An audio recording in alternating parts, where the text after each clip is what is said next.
Pour la 4e année consécutive, la Fondation Napoléon organise ses rencontres militaires de Napoleonica la revue.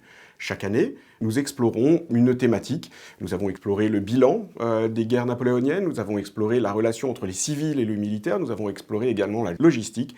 Et bien cette année, nous allons explorer une nouvelle thématique qui est celle de l'armement. L'armement napoléonien est bien connu, le canon Gribeauval, le fusil, modèle 1777. Tout cet armement du troupier est emblématique de l'époque napoléonienne. Il est encadré par des règlements, mais ces règlements, en fait, notamment le règlement de 1791 pour l'infanterie, eh bien, va évoluer au cours des guerres, notamment avec des manœuvres plus ou moins compliquées, mais pour rendre la tactique d'emploi toujours plus meurtrière. L'armement du troupier napoléonien est évidemment ce qui distingue le soldat du civil. Le fusil 1777, le sabre Kligenthal, etc. L'armement est comme une sorte de prolongation du soldat sur le champ de bataille. Cet armement, il va se l'approprier, il lui est distribué, il ne lui appartient pas. Il va subir des instructions très poussées pour savoir charger son fusil ou manier son arme. Il va apprendre à tuer, évidemment. Tout ça, ce sont des automatismes qui s'apprennent sur le champ d'entraînement et qui s'exprimeront sur le champ de bataille. La période impériale se caractérise par une véritable stabilité technologique.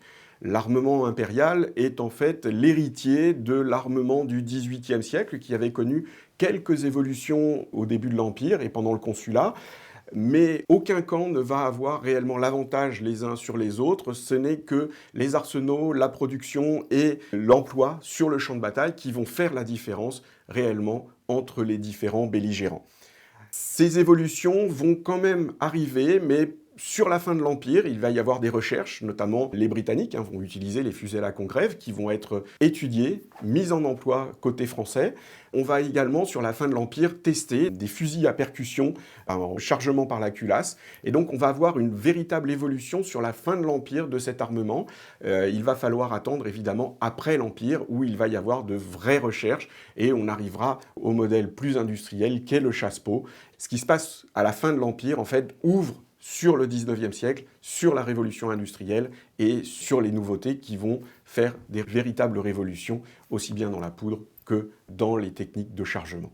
Les rencontres militaires de Napoléonica la revue de la Fondation sont organisées avec le partenariat du service historique de la Défense, du magazine Guerre et Histoire et du Figaro Histoire, et très exceptionnellement cette année avec le musée de l'armée qui nous accueillera le 7 octobre prochain dans son auditorium Austerlitz. Venez nombreux!